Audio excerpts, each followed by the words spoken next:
We're going to get started without Jawan. You guys got any questions, you guys can hit that button. Any questions, we're going to start with the 2020 season when he gets on. Get into a little bit of recruiting, fake offers going out a little bit. Talk about that, the process of how kids are being offered. I know there's a lot of confusion in the air about that. A lot of kids getting offers that nobody thought they would, popping off. Talk about player development, training, guys that you should be going to see, guys that might be good for you to get better this off season, get ready for the 2021 season. We got an upcoming podcast coming up between me and a few other people. It's gonna be informative. People are gonna be tuning in, hopefully, and then some standout players that we expect to be guys in the 2021 season. Those, we're gonna be talking about that. So as soon as he gets on, we'll get to it.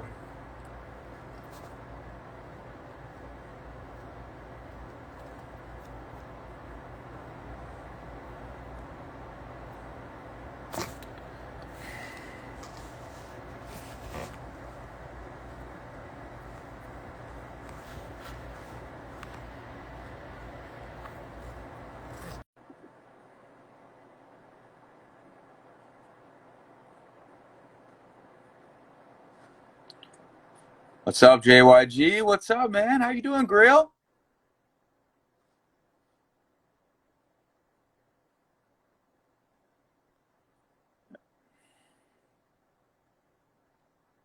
You guys can start sending in those questions. You can write in the comments. Anything you want to know, anything that you are curious about, anything, just let me know. Love to talk about it.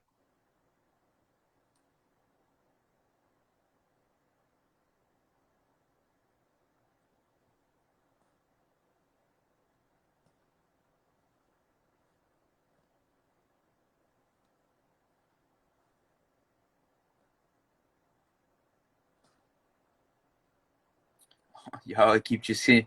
So the biggest sleeper team for me in 2021 is going to be Homestead. They've added a lot. They should add more. There's a lot of rumors going around with that. They added a couple coaches from the Miami Immortals squad. They were a deep playoff team last year in 7A. I do think that a lot of people are going to be curious on how they're going to do, and I think they're going to do well. I think it's going to match up between that staff and those kids. They have a lot coming back. David Jester is going to be a key guy. So that's my sleeper team of 2021. There we go. Jesus Christ. Running on Cuban time, man. All this technology, I can't work it. Yeah, not smart enough. All right, so we just got a question. Top 3 7-on-7 teams for this season. For me, the top 3 are going to be, and you're going to be upset about this, Miami Immortals, DEF CON, and South Florida Express. I think those 3 teams are stacked right now. It's going to be something that is going to come down to them. Florida Fire starting behind the 8 ball from the jump. It's going to be ugly. I don't care about 7-on-7, but Florida Fire number 1, obviously. I heard Immortals trying to soup up a team. They're gonna be solid, but we're gonna see what they do. Hey, what's happening? Listen, let's be completely serious here. Florida Fire can't be the number 1 team. They can't possibly be the number 1 team because they're losing players to other teams. Everybody's losing. No, everybody's not losing players. Kids don't stay on one team. Immortals added players. DEF CON added players. South Florida Express added players. They didn't lose anything, from what I understand. Kids flip-flop teams. Whoever got the most gear gonna win. And that seems to not be you guys. All right, so we got another question. Top 3 teams in South Florida going into next season. So for me, I'm going to go where I think the quarterbacks are. So that's Miami Central, number 1. St. Thomas, number 2. Central. Huh? I like Central. Yeah. How can you not like Central? Back-to-back state championships. And I do think that number 3 spot is going to be a run between American Heritage and Miami Northwestern. Oh, here you go. We don't want to start at this early now. Come on now. We already handled that. That's over. We ain't talking about that. It's Heritage, ain't the West. Don't even say the West. They not top 3 right now. We got to go to your standings. But we can't do that now. Don't go backwards. I'm not going backwards. I'm talking about 2021. 2020, Northwestern was behind the eight ball comparative to American Heritage. But we're talking about 2021. Okay, listen, Tiger comes back, third year in the system, right? Eddie Alford's one of the top offensive coordinators in South Florida, right? I do love Blake Murphy's game. I think he can run around a little bit. I think this year we're going to start to see him become a better passer. He's going to take more control of that offense. It's going to be Mark Fletcher in the backfield.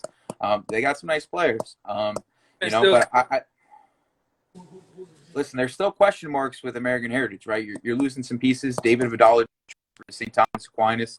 That's a loss. You got Jaden Kinlock. You got some studs in the defensive backfield. But we're talking about Northwestern is loading up just once again. There's going to be some names coming out that transfer over there that we're going to be like, Jesus, man, how do they keep doing it? But it's gonna come down to those three teams, I think, as the top group. And listen, I slept on them last year, but Gibbons is going to be one of those teams that is up there just based on elite coaching. Yeah, all those top schools are going to be good. I want to see Dillard ball out next year. I want to see what they bring next year. Most of their guys are going to be juniors. They had a good team this year. I think athletic. It's going to be interesting to see Dillard ball out next year and see what they. Hopefully we go back to normal football next year with 10-game season and the playoffs like normal. I'm excited to see Dillard. I'm also excited about Columbus. Defensively, we'll get listen, Columbus is always going to be solid. Let's because if any team falls off out of that group, will always be solid. Yeah, if any team falls off out of that top group of teams, they're just going to jump them because they're always going to be solid. They're always going to do what they got to do. They're always going to be well coached. They're always going to have talent in the trenches. That's really the difference maker between them, in my opinion. I'm surprised you ain't mentioned your boys yet. Who's my boys? Deerfield. Oh, listen, Deerfield's got to show a little bit with the quarterback. I love Michael Murray. What? He's 2024. He's a baby. I didn't mean to cut you off. My bad. Yeah, no. Listen, I think that they have a lot of talent. I do think that they're replacing a lot, and there's going to be some question marks on that team as well. Are they going to be loaded again? Of course they are. They're Deerfield Beach High School. They are loaded every single year. They have Power 5 talent all over the field. It's just a matter of putting it together. And 8A is still going to be tough. There's Sanford Seminole, who just won the state championship, is going to be good again. Columbus is going to be good again. Western's back in the playoffs. Deerfield's back in the playoffs. So there's, they have some pieces, and they have some young kids that are coming up that are going to be really good. But I do think there are some question marks. Of course, I totally agree. Going off of the years past, I don't think they proven themselves. They always got good teams. Don't get me wrong, good players all around. But they just haven't hit that point to they've been state semis the last 4 out of 6 years or something like that. So they're usually pretty good. So as they do with a stacked roster, but we talking about that hump. Get over the hump, okay? Get over the hump. That's what I'm talking about. If you got a loaded team, you're supposed to get there. Now you got to make it to the big game, the big dance. That's never been a problem with Deerfield. And so we just got a new question. We got a new question. Not even a question, a statement from Jaheim Joseph, Miami Northwestern. Sorry about that. Northwestern defensive back. Coach Shawan, best DB you've ever coached. I think he's trying to say he should be the best DB you ever coached. Just totally that's hard. Best DB you've ever coached, trained, coached, whatever. Fabian Monroe. Oh my God, you're fucking homeboying it. I can't believe you're doing that right now. Hey, man. All right, what's another? Oh, here we go. We got a question. What's up with JV kids getting O's? Oh, okay. Let's about it. Let's get into Offer Wednesday. Okay, and that's part of the recruiting process that we wanted to talk about. So nobody on here, by the way. I don't want to offend nobody. Listen, there's no insulting any kids. We think all players that got offers on Wednesday have talent, right? And they have potential to be Division I kids. I think the frustration from me and other people around South Florida is the fact that a lot of these kids had no film or minimal film, weren't that guy at their previous school, and now they're popping O's at a new school. So I called it off for Wednesday. Hopefully that doesn't happen again. But yeah, like We, I think the young kids getting offers, the 2023 and 2024 kids, most of them were well deserved, right? Because they have Power Five potential. Let's talk about that, right? Like you have to offer early in this day and age to get ahead of the game. So a lot of those kids were more deserving than say some 2022 kids because that development is already kind of at a pause for them. yeah, don't get it twisted. I mean, it's some guys that deserve offers. They got offered or whatever it may be. I mean, we say it every year, but we ain't talking about that. We're talking about the kids that are getting these offers, and we know like what the hell is going on. I mean, but I'm just going to open up the can of worms. The situation is we're in South Florida, right? And I don't know if this happened anywhere else, but it's consistent down here. And I think the root of it all is transfers. Kids are transferring. Kids see, oh, this kid getting offered, this kid getting offered. Oh, I'm gonna go and transfer. He got an offer, so I can get one too.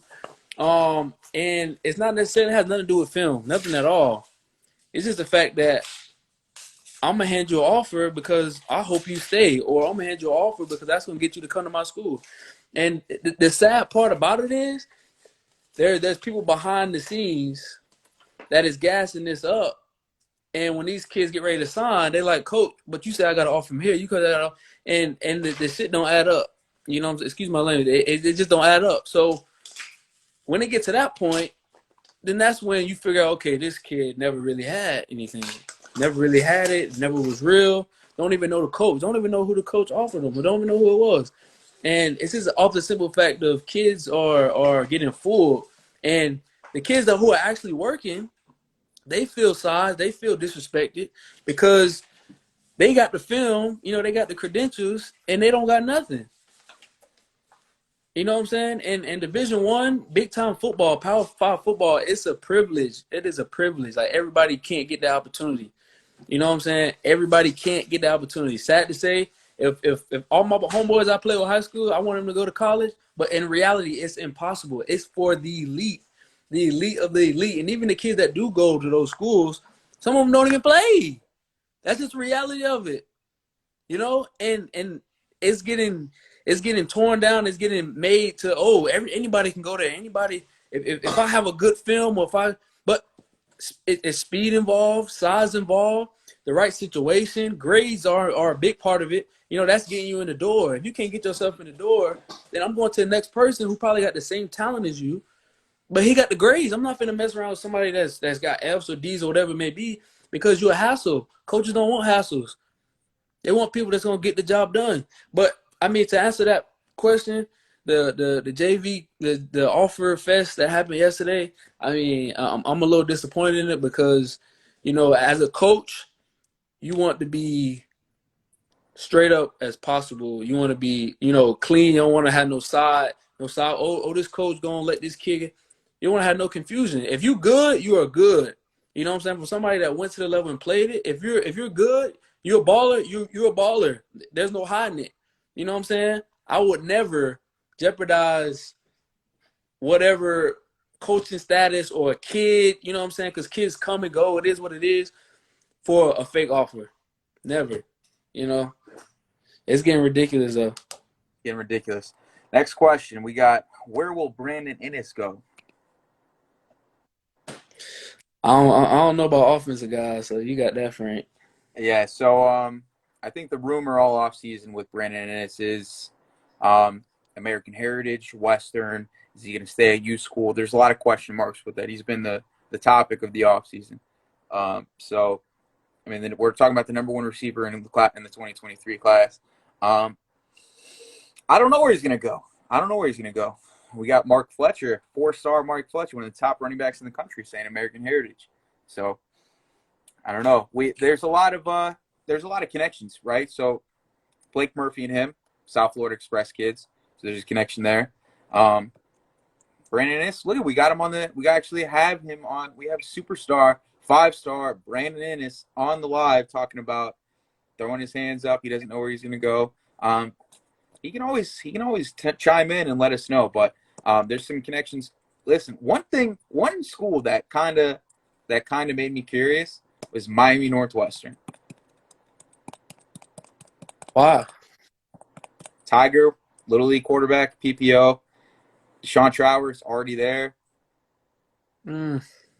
Mm. That's that offensive world. I don't mess with that. You don't mess with it. You don't want to. You don't want to dive into. See, look, Mark Fletcher. He's adamant. He's like, no sir, no sir. He's not going there. So I guess, hey guys, there's your answer. I guess he's going to American Heritage. If the superstar wants to answer himself, I guess he can chime in at any point. Y'all can Uh, have everybody. Goddamn. who can't have everybody? American Heritage. It is. Dang. They already beat the Westwood. I don't know what they need them for. Shit, you made that move one day. I did. You made that move It one day. wasn't, they wasn't no champion, but when I made it, Stop. You want what? You went 66-3 for the state championship or something like that. hey, we came right up our opponents. All right, so we got the next question. What team lost the most talent going into this season? The West. The West? You think so? Yeah. That's a tough one, man. I think St. Thomas lost the most. I think they're replacing a lot of spots. They lose their whole entire defensive line except for Travis Gamage. You lose your entire linebacker core. You lose your entire DB unit except for Gerard Cameron. You lose your top 3 receivers. You lose your entire offensive line. They bring back some young kids, but how do you lose your whole entire team? You lose their whole entire team. That's why I've been saying, like, everybody needs to be watching out for STA because they're going to be coming after everybody's kids because there's spots open. They always shopping. They're always shopping. Listen, I'm not going to say anything about that. I'm just saying they lost the most. By far, that school lost the most kids. Next question. Top 3 possible transfers. Well, number 1 Why is this a topic? Like, what the hell? This is high school. Why is that a topic? Hayward McQueen. He said, "Give me 100. I'll tell you where this is going." Too bad I don't need your insight there, Hayward. Appreciate it though. Got my own little plugs. Yeah, but no. I think Brandon Niss is the top. Huh? He's trying to make a little money. Brandon Niss is the top possible transfer this offseason. I was going to put David Vidala too. He officially transferred. Number 3. Huh? How you feel about David? How do I feel about David? I think David Vidala is a hell of a middle linebacker. He's one of the most productive players in South Florida. It's unfortunate that he transferred. I think Heritage was a good spot for him scheme-wise. I think they did a lot to put him in successful situations. But I don't know. I feel like he's going to do well at St. Thomas. He's a good player. He tackles well in space. He knows the game. He's just a tough kid, strong as fuck. Like, kid's benching over 300 pounds, squatting 500 pounds. He's a good player. He's state champion, almost 200 tackles in 2 years, almost 50 tackles for loss. So it's just one of those things that. What's St. Thomas defense like? Are they like a Heritage style, or is it similar? Like, how is it? Actually, no, they're not really blitzing their backers. They bring pressure from more of the edges. Good, is a different element. That'll be good. Yeah, he's gonna have to diversify his game stepping over to St. Thomas. It's gonna be a lot more, covering hook to curl, just reading your gaps, guard to near back type stuff, reading the triangle, like playing a different style of football, I guess you could say. He's not gonna be blitzing every play. So yeah. All right, so we got next question. What the hell? See, this is we got Deshaun Willoughby, the clown of Deerfield Beach High School. Trey Brown going to Deerfield. He wishes he was going to Deerfield. Too bad he's going to be the centerpiece of Gibbons' defense once again. So that's out of the I'm not going to get into that. But let's see what other questions we got here. You got to pick a good one. You can't be picking no obvious questions now. What do you think about Dade? What do you think Dade Christian will do this year? So from what I understand, Dave Christian's back in the playoffs. So they're in 2A. They're going to be competing with Champagnat. I think last year they showed they can play with Champagnat as long as they can keep their players. Will Fowles is a hell of a receiver in the 2023 class. I don't know, man. I think they have some talent. I think offensively they need to get some things situated. I don't It'll know. be that game in a playoff setting because I think it can turn into a little rivalry, honestly.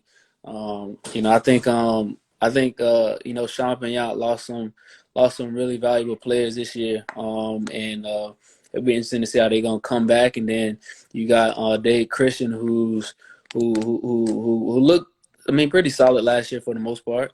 So it's gonna be interesting to see them play and start ramping up for a state run. I mean, you know they're going to be in the playoffs. It's a matter of when that game is going to happen. I think that would be a good matchup. Yeah, yeah. So I know that the projections, the proposals for the reclassifications, they actually had Chaminade in 2A too.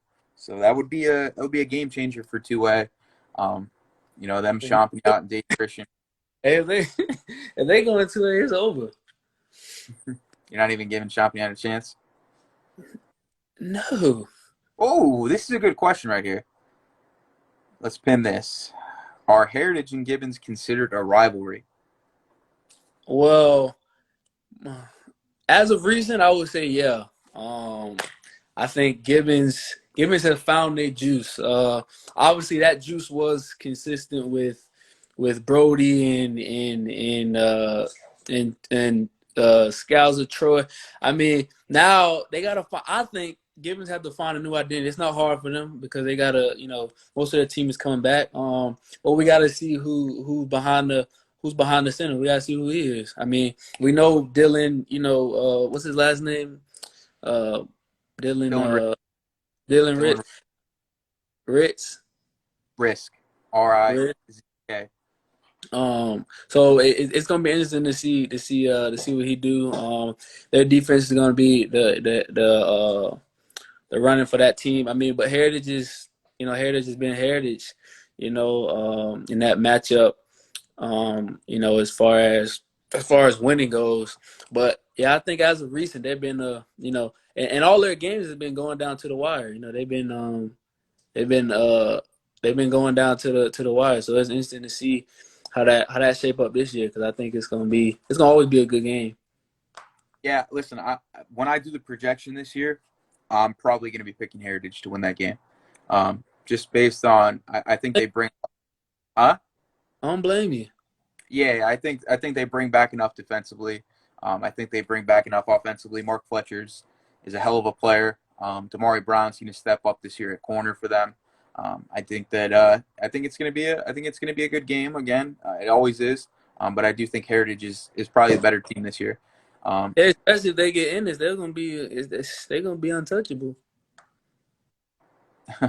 They get in this, it's over with. Let's see. Next question. Here's a personal question for you and I. What high school team could beat our 2013 Western high school team?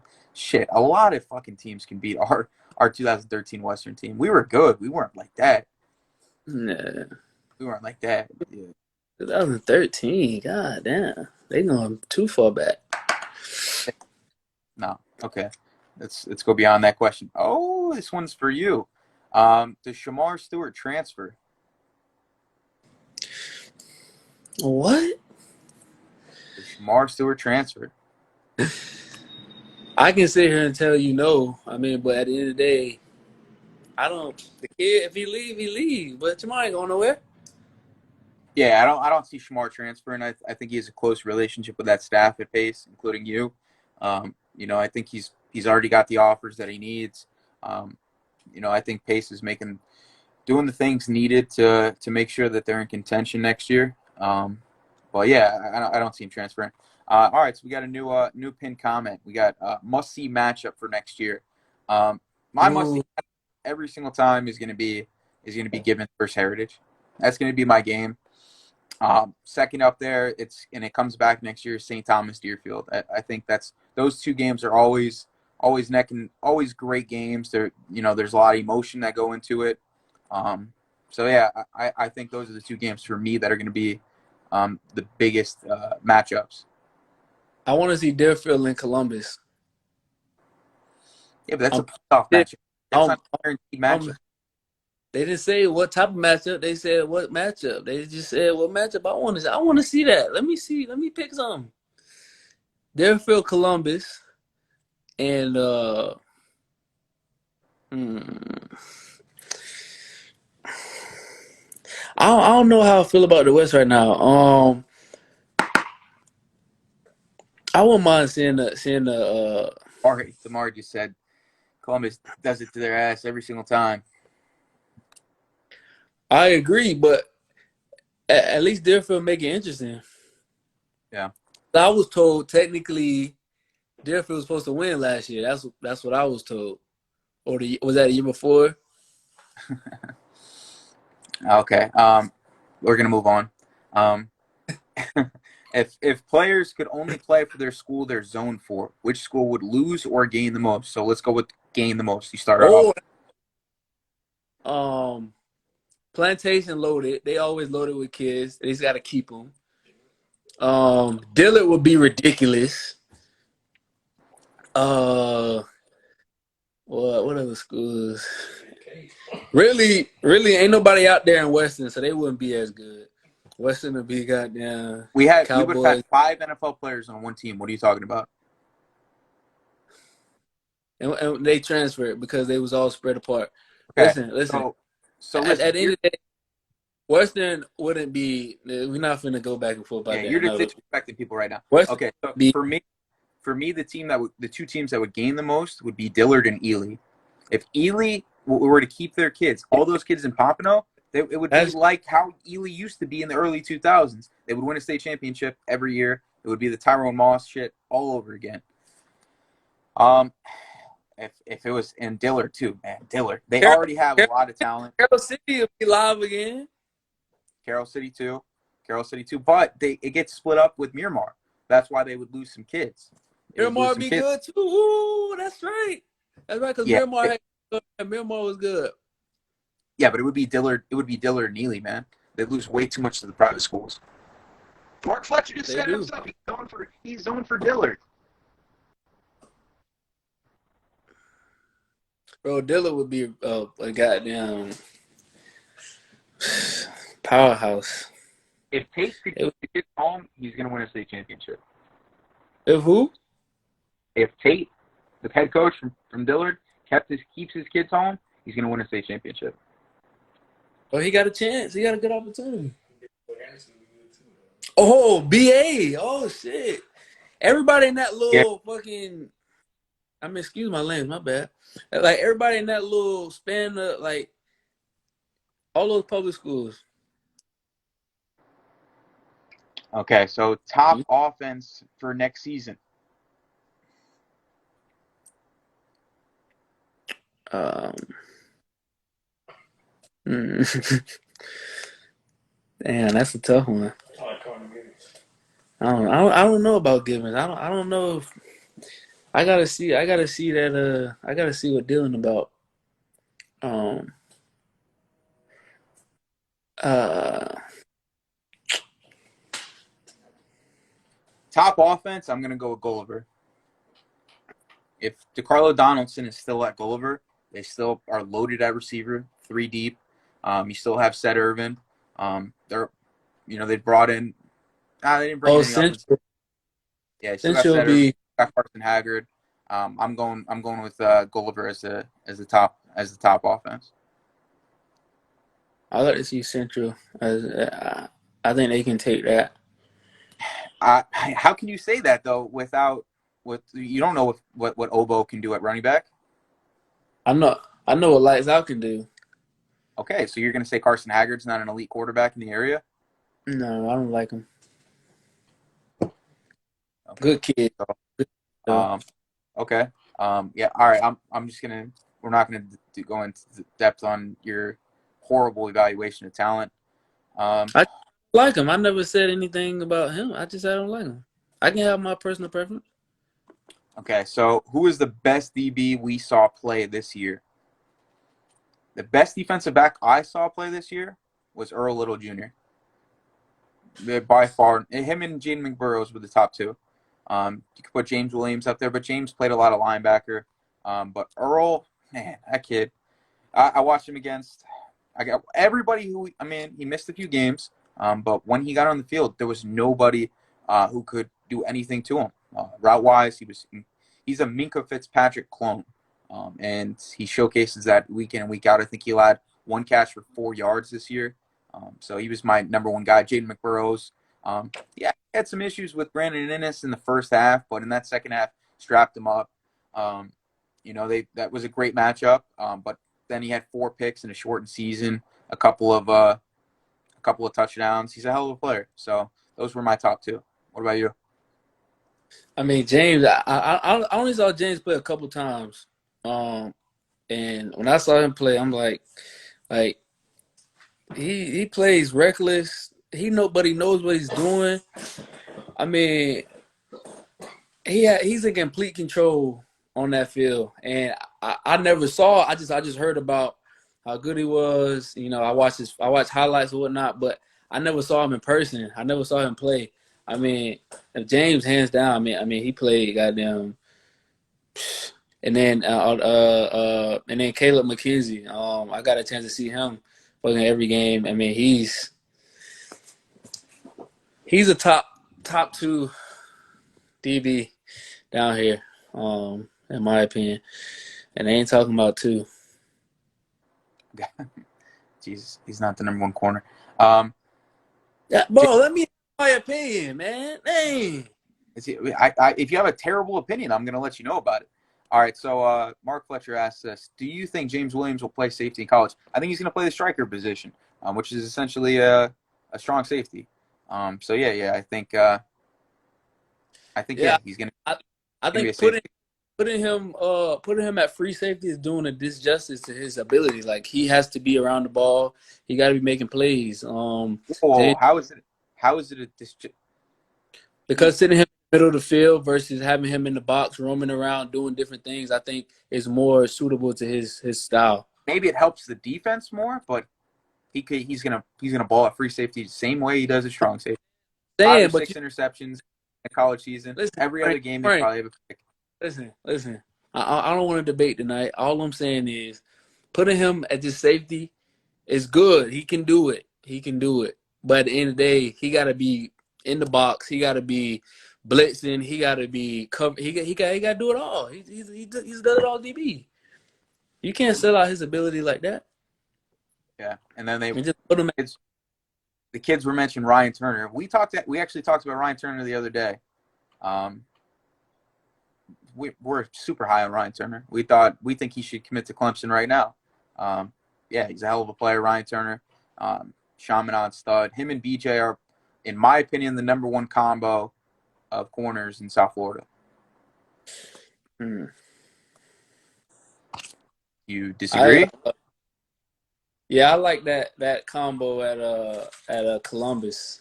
I mean, I got a chance to actually watch their film, and see those Ken Moore and Cornelius. I mean, Cornelius is a little undersized. Cornelius is like 5'11". I haven't seen him in person. Ken's He could be 5'9". 5'10". Huh? Ken's 5'9". Cornelius is 5'11". Yeah, and that kid, like, when I tell you, he was literally running routes for receivers. That's some good stuff. Like, I don't know if he's just naturally gifted like that or he watched a lot of film. Whatever it is, he got to keep doing it. Because I mean, that combo is good, and then they got a safety over top of him, them. In Amar Foster, like they got a good core of DBs over there.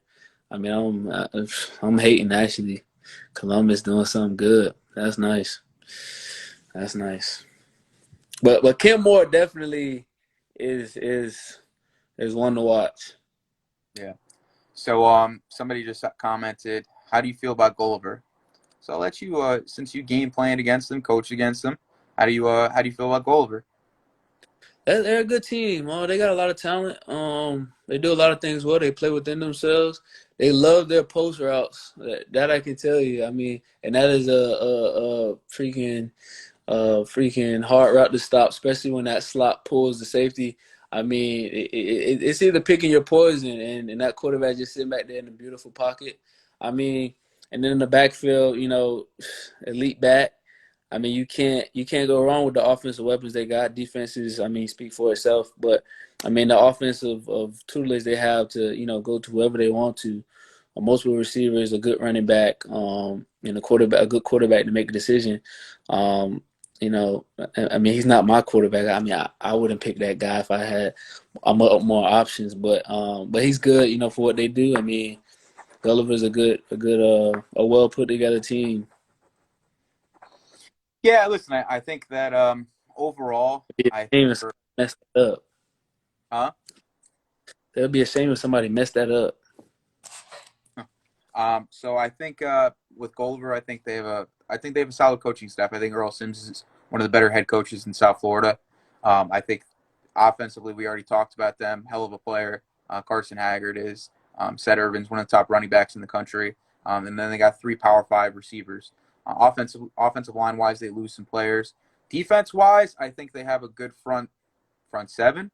Um, but yeah, I don't know how much at safety they're going to get done.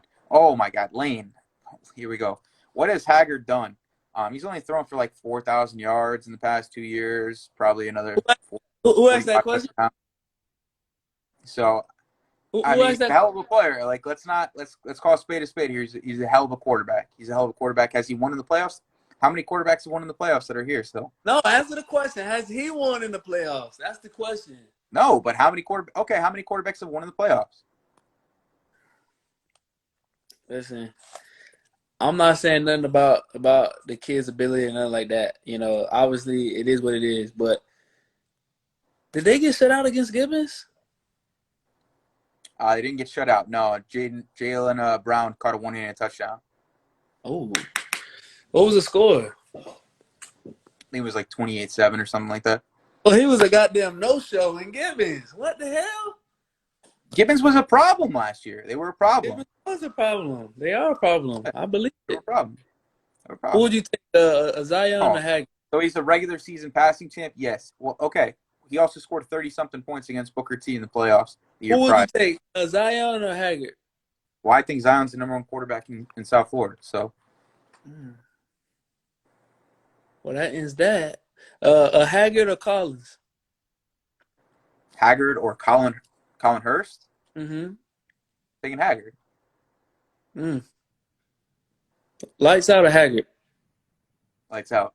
Yo, why are Oh, you trying to like release my rankings like right now? Like, can we calm no, down? because I got to see where Haggard You is want in to this. ask? You want to know 1 through 10? Come on, bro. Let's leave a little build up here.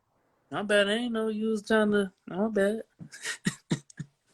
Man, eh? Okay. Killing me. All right, so what's the next Tiger or Haggard? Last one. one? Tiger or Haggard? Huh? We're not doing this. Just give me Let's go. thumbs up. Give me a thumbs up. I'm not going to give you anything. Touch your hat if you say Tiger. I'm not going to give you anything. Dang, you ain't touching the hat. All right, Crazy. let's hear it. Who's a better receiver, Yokeith Brown or Brashard? Better For sure. receiver, I'm going Yokeith. All right. Overall athlete, I'm still going Yokeith. Every time. Yokeith Brown was dominant. I mean, Brashard did his thing. Don't get me wrong, but Yokeith Brown, that's an iconic player in South Florida, man. Every year he does it. He does it at running back. He does it at receiver. He does it at DB. At returner. Put that bitch at quarterback. He's probably going to make it happen. So, I don't know. Are you going to give your opinion, or are you just going to sit there just watching? They play offense. They play on offense, so you don't speak about offense. Okay. Let's see who else. All right, so let's get into the 2020 season. What are some things that you wanna talk about from 2020? I mean, to just what we went through as far as COVID and all that stuff. I mean, to commend, the battles we had to endure, whether it be practice, whether it be games and scheduling and all that. I mean, we got to give it up to the counties. I mean, because we were still able to have a season in sake of everything that was going on. The 2021 class, recruiting wise, things are still shaping up, but that sort of got messed up for those kids, and hopefully everybody finds a home eventually and then get into school.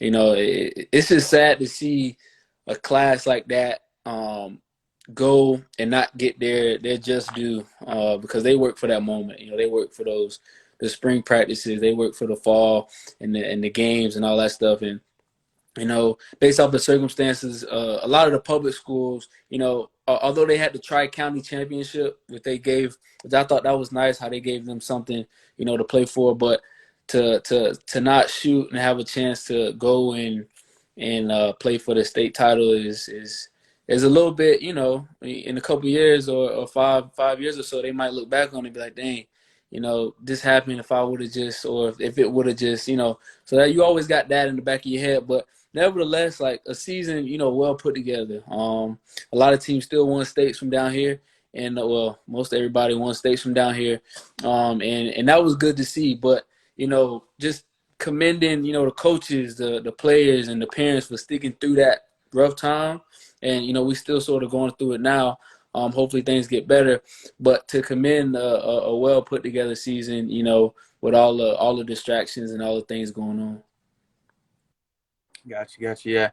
All right, so we're gonna jump to the next question. Top receivers in 2024. Oh, so that's freshman.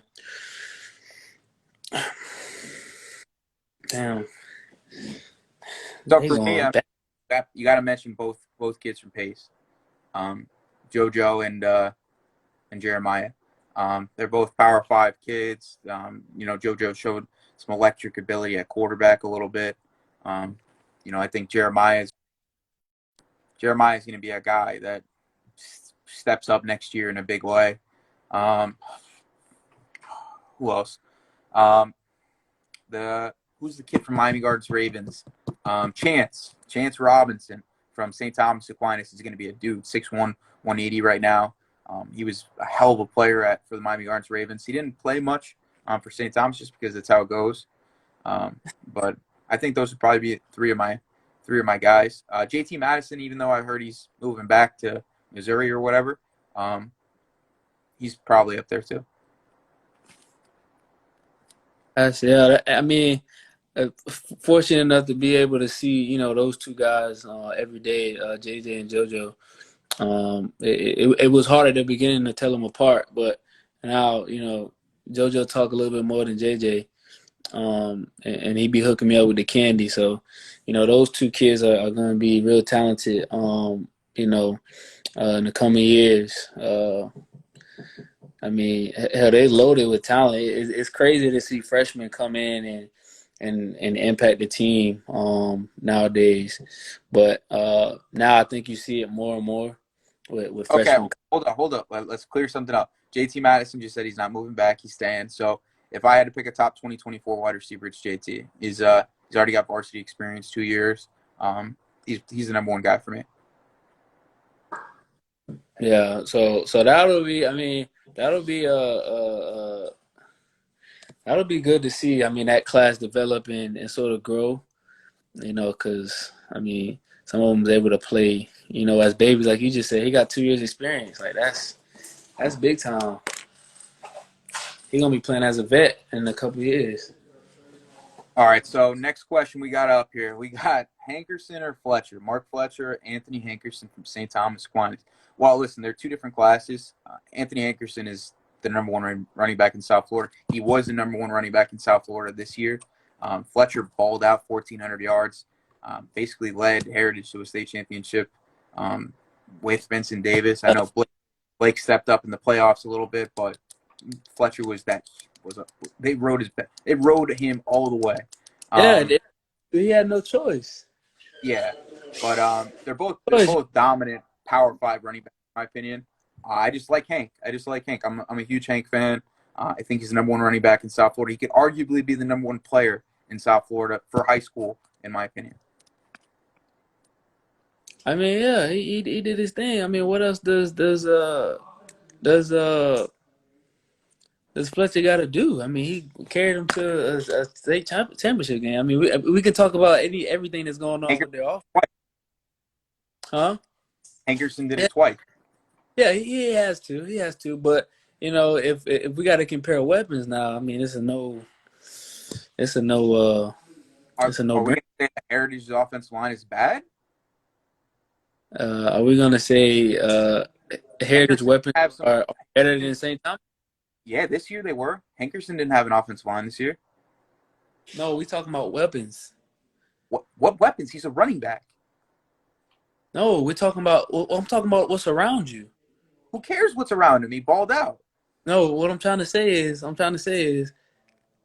you play Heritage, you know they running. You know that Whoa, whoa, whoa, they whoa. You don't they know run that they're the running. No, ball. you didn't. No, you didn't. In the playoffs, no, you did. When Blake came back, they were throwing the ball. You had weapons around him. They had three Division One receivers. They have Mark Fletcher. They had two other running backs. Don't act like Heritage didn't have weapons. It wasn't just Mark Fletcher and West nobody game. else. I went to the West game. Heritage had 7 offensive linemen the first Are we half. really 7 comparing? offensive Are we really? linemen. The game was obvious. They knew Okay. where the ball was going. We're not talking about a Sparky, a tight end. We're talking about 7 offensive linemen. They're running the ball. It's no surprise. No surprise. Yeah. St. I'm Thomas going. got I'm going with your number Hankerson. one quarterback. St. Thomas got your number one quarterback, right? Yeah. Top receivers and Hank in the backfield. I'm taking Hank. I'm That's sorry. more weapons. That's more weapons. Fletcher proved he proved that he like that. Of course he's like that. We're just saying who's better. Right now, I'm taking Hank. Oh, okay, that's fine. Let's see. So this is your expertise. Let's go with thoughts on Dwight Boodle from Palmetto, 2023 corner. He's good. He's solid. I mean, he's smart. Another young kid was able to jump in the fire early and play, get experience, especially with the guys he played with. I think he's gonna be, a top DB. He has all the experience. He has all the ability. He's technical as well. He has some speed. And he's just a smart corner. And I feel very highly about Boodle. I like Boodle. I'm a huge Boodle fan in the 2023 class. I think he's a physical corner. Yeah, I think he had a couple interceptions this year in a loaded defensive backfield. Um, I think he's going to do some good things. He's going to be that guy for Palmetto. But yeah, I think he's going to be a Division One kid. I'm a huge fan. Yeah. Okay, let's go. So, all right, let's just talk about some standout players that you were fond of this year. Not any pace kids, kids that you saw that you coached against. I ain't face yet. We're watching on film. Doing good. I have a couple that from from a few schools I watched. And I don't know if you know Wayne Favors out at Carroll City. Yeah, corner. Yeah, he's a DB, and he played. I mean, he was very very versatile for them. Played corner, played nickel spot for him, played some safety, and that you don't find a lot in in certain areas. You have your corners, and you say, okay, I'm a corner. You have your safeties, there's safeties, but he was all over the place. They put him in a lot of spots with different games. When they were scheming up. I liked him and how he moved. Good sized kid. And I mean to talk about putting yourself out there, marketing yourself, and I think he did a good job, of selling himself. Another kid I was able to watch, Damon Williams, down in BA. I mean, sat and watched his like that kid's long. He's physical. He comes down in the box, make tackles. He covers. He demands control of the middle of the field. I mean, it's some brutal hits on his film. Some you might think of would have happened, back in the freaking when we were playing or earlier than that. And he plays physical, and he also make plays on the ball. He's down at BA. Sometimes we sort of don't see those kids because they aren't in the light of in the shining lights of all the glitz and glamour and stuff. But they do got talent, down there as well. So that was good to see that. And one more kid over at Heritage, a young kid. Didn't get that much burn this year. He was hurt, and on top of the crazy secondary they have over there. But it's going to be interesting to see how they use him for next year. Damari Brown, he's sneaky speed, plays the corner position very solid, under control, technician, and he's just going to add to what they already have now. Which is greatness as far as Earl and Spells and Fagan. So I mean, it's just gonna be good, You're not even gonna mention Damari Brown. huh? You're not even gonna mention Damari Brown. That's what I just said. Oh, I'm saying Yeah. you got to put him in the group together, man. Elite. No, that's what I said. No, I was talking about him though. No, I know. I'm saying you just gotta say like he's that guy, man. Say he's Yeah, that guy. and they're not gonna miss a beat on that back end. But there's talent and gamers everywhere, and when you see these DBs and you see them, go out and do their thing. I mean, to see Eric Lyons play out at out at Hey, I mean, he's been doing that for a little minute, and he's just, yay high, and he's commanding the middle of the field, like he's running it. He does his thing back there. So, I like to see things like that, and kids grow and develop. I mean, good DBs are hard to find. Ones that's committed to their craft and really, really, you just you just don't have to tell none to. They go out there and they play the game. You don't got to tell them too much. They see what they see, and they go be dogs, man. And that's you just love that in the DB spot. You can have somebody lock down a field side or whatever it may be to help out the defense, whichever way they can. So got you. I got you. So my three guys that I'm probably gonna mention. First, I'm gonna go with Zay Reese out of Miami Central. Geez, man, that kid was super impressive for me this year. In a shortened season, he had like 400 yards receiving, I think 7 or 8 touchdowns. The kid was he really stepped up to the plate. He got tried at Northwestern. They try to move him to defensive back. He goes over to Central, shows that he's that guy. He's a Power 5 player at receiver. There's really no weaknesses in his game. No elite speed, but he's a technician in routes. He's got strong. He's good in the red zone. Just moves well. Another kid that I want to mention is Darian Anderson. This kid had like 5 returns for touchdowns this year for Dade Christian 2022 DB. He also had a couple picks at safety. He's just one of those kids that really impresses on everything that he does. Can play a little bit of offense when needed as well. Another kid that I really like, man, because he's elite speed. And I was just on the phone with a couple coaches today trying to push the issue. He's not the tallest kid in the world. He's Desmond Reid. That kid is explosive. Had him second team all crib. He had about 300 total yards against Western this year and to kick off the season.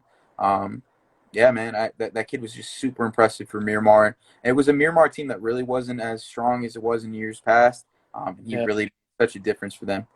He's super explosive. I think he's going to be one of those guys next year that, especially in spring when people go to see him, because you see him when he's not the tallest receiver or running back in the world, but the kid is strong as fuck. He's got a nice frame to him, despite not being tall. He's just a good player. yeah, Yeah. that's a good bunch right there. All right. Well, listen, we're gonna wrap this up. It's a good talk. Hopefully we can get on next week. And talk about talked about some different topics. Appreciate everybody joining in. And if you got any questions, you always can DM Jawan at underestimated_1 or me at the Crib South FL. All right. Talk to you guys soon. All right, Frank.